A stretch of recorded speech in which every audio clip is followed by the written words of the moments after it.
क्षेत्र कहा गया। अनिमिषो विष्णु, भगवान का ही नाम है अनिमिष। भगवान के पलक नहीं गिरते हैं।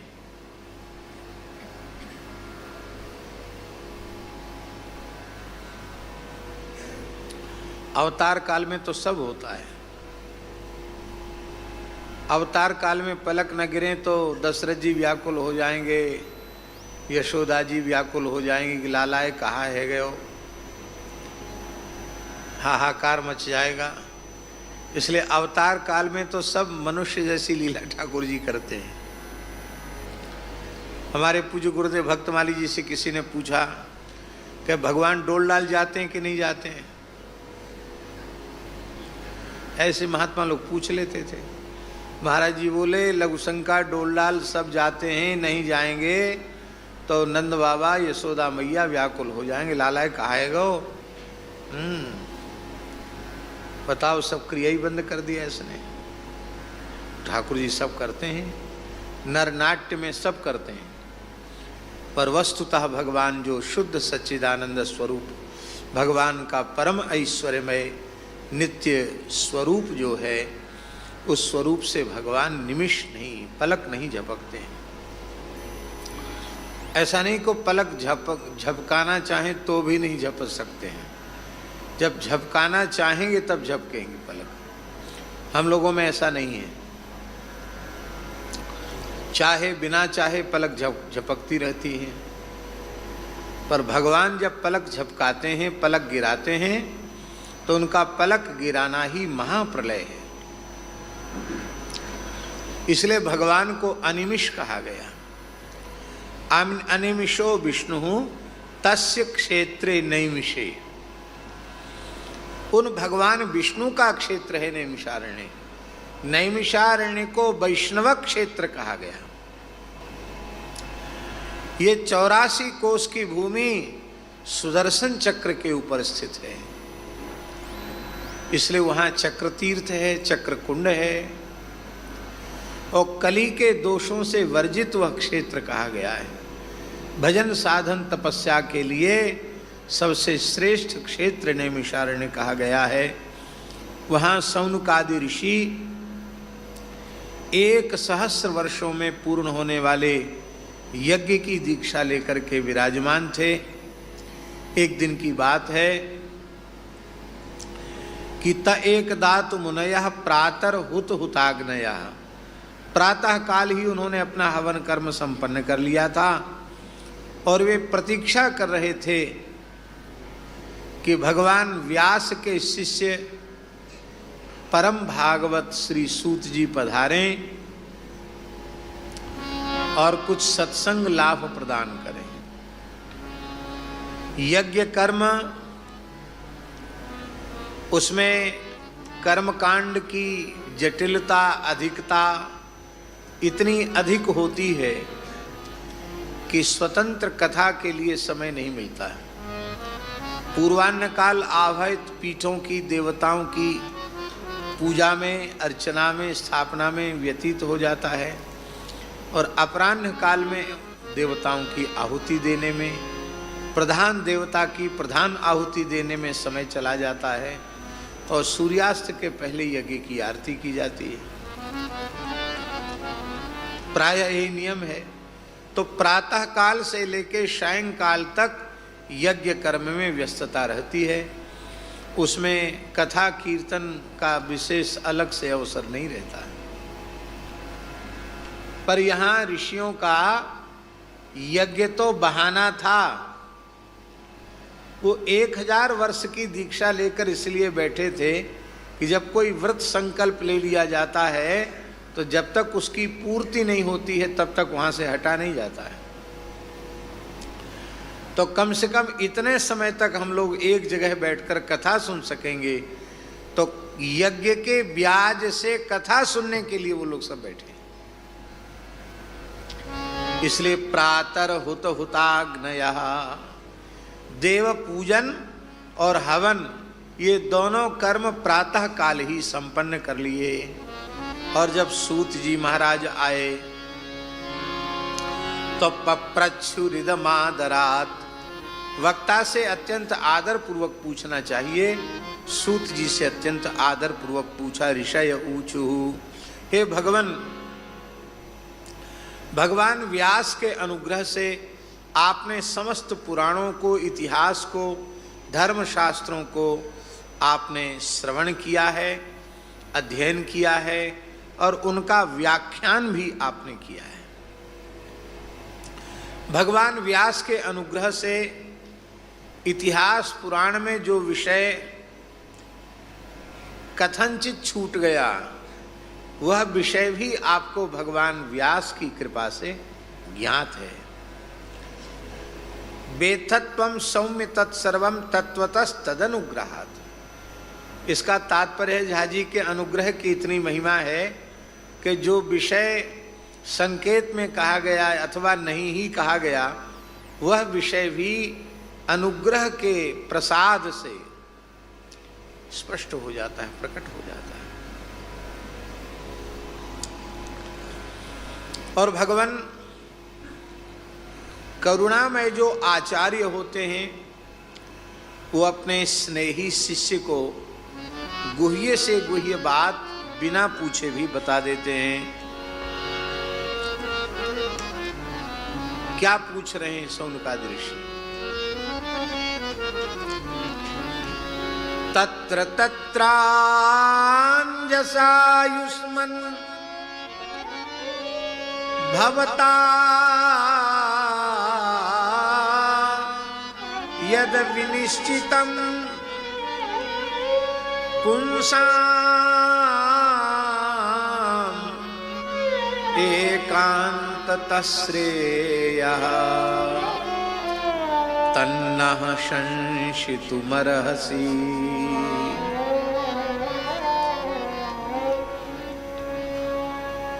आयुष्मान यह संबोधन है। इसके दो भाव हैं। एक तो वात्सल्य भाव है ऋषियों का सूत जी के प्रति, और आवश्यक नहीं है वात्सल्य भाव अपने से छोटों पर ही हो, कई बार अपने से बड़ों पर भी वात्सल्य हो जाता है।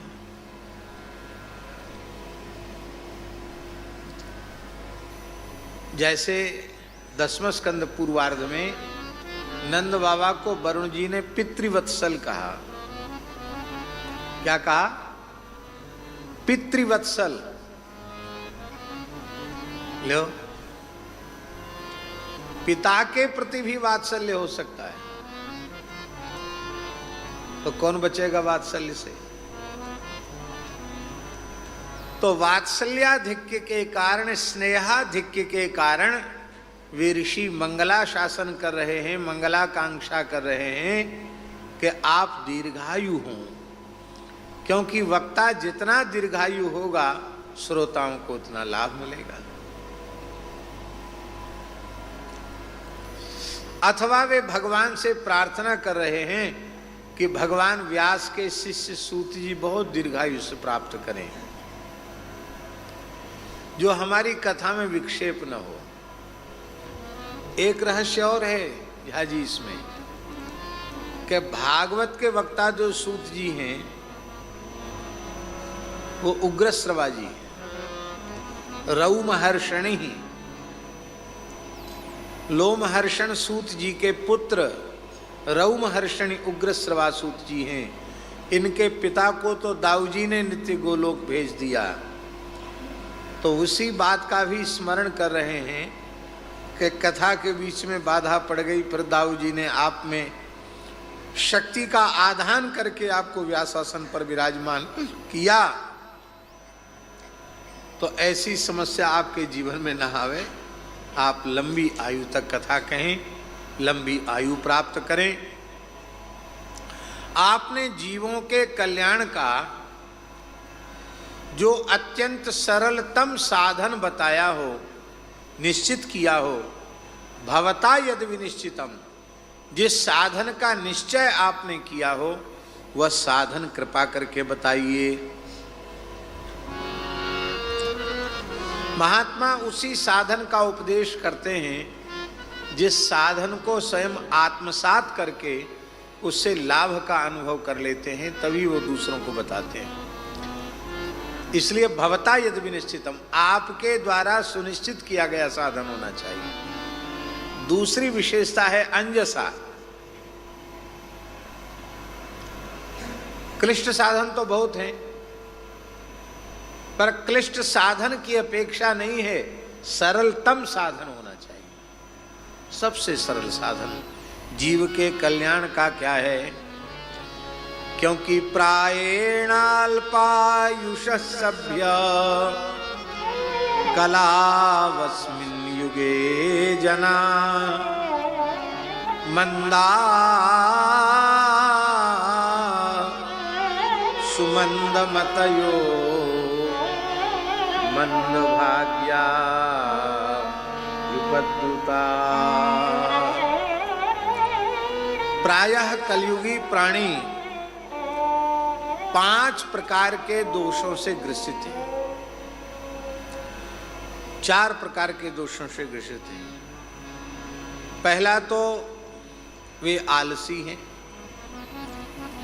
फिर सुमंदमती हैं, तीसरा दोष है मंदभाग्य हैं, और चौथा दोष है उनका जीवन उपद्रवों से भरा हुआ, व्यसनों से भरा हुआ है, दुखों से भरा हुआ है। ऐसी स्थिति में जीव अपने कल्याण का साधन कैसे करे? एक तो वो अल्पायु है, फिर मंद है। मंदाह का अर्थ क्या है? मंदाह का अर्थ है अलसाह, आलसी है। मंदाह का क्या अर्थ है? अलसाह, आलसी है। किस चीज में आलसी है? भोजन में? भोजन में बिल्कुल नहीं है। भोजन में तो अपना कोटा जितना भगवान ने दिया था खाने पीने का, उससे ज्यादा खा गया। इसलिए किसी को नमक पर रोक हो गई, किसी को घी पर रोक हो गई, किसी को तेल पर रोक हो गई, किसी को शक्कर पर रोक हो गई। रोक इसलिए भाई कि अपने कोटा में निश्चित था। हमारे महाराज जी का तौल के मिलता है, तो आपके कोटा में जितना था उतना तुम पहले ही खा गए। अब चाहे धीरे धीरे खाओ, चाहे जल्दी खा जाओ। जल्दी खाओगे तो फिर आप आगे प्रतिबंध लग जाएगा कि भाई ये चीज़ अब आपको नहीं खानी है। भोजन में आलसी नहीं है। लड़ाई झगड़ा में, प्रपंच में, परनिंदा, परचर्चा, चुगली, इसमें बिल्कुल आलस्य नहीं है। भजन साधन में आलस्य है। जैसे आज हमने प्रमाद पूर्वक यहाँ आने में देर की, प्रमाद ही है। 2 बार स्नान की इच्छा हो गई। स्नान भी हम खूब करते हैं, डट के करते हैं स्नान, तो विलंब हुआ। ये दोष है, मंदा, अलसा। दूसरा दोष सुमंदमतया। मंदमती माने होता है पागल, और सुमंदमती माने होता है तो बहुत बुद्धिमान, पर अभिनय पागल का कर रहा है, नाटक। अब कोई नाटक हो और उसमें किसी व्यक्ति को पागल का अभिनय करना हो, तो बिल्कुल पागलों जैसी असंबद्ध भाषा बोलता है, पागलों जैसी हरकतें करता है, पर क्या वह पागल होता है तो बुद्धिमान, पर पागल का अभिनय करने के लिए बोल दिया गया तो पागल का अभिनय करता। अब महाभारत सीरियल आया था, जिसने धृतराष्ट्र का अभिनय किया था, कितना बढ़िया अभिनय था। बिल्कुल जैसे ऐसे ऐसे आंख से देखता था वो, हैं? आंख वाला था, बढ़िया दिखने वाला आदमी था, लेकिन कितना उसने अभ्यास कर लिया था। बिल्कुल ऐसे ऐसे ऐसे पकड़ता था, ऐसे चलता था। अभिनय है। ऐसे ही हमारे पूज्य महाराज जी कहते थे, झा जी, भारतवर्ष में 2 चीजें बहुत सस्ती हैं, भक्तमाली जी कहते थे। कौन कहते? एक तो आयुर्वेद और दूसरा वेदांत। दो चीजें बहुत सस्ती हैं। जुखाम हो जाए, अरे आपको जुखाम हो गया, तुलसी का पत्ता ले लेना, काली मिर्च ले लेना, इतनी लौंग ले लेना, बड़ा डोंडा ले लेना, ऐसे कर लेना, वैसे कर लेना। दूसरा आदमी मिलेगा, अच्छा आपको जुकाम हो गया, हर श्रृंगार का काढ़ा पी लेना।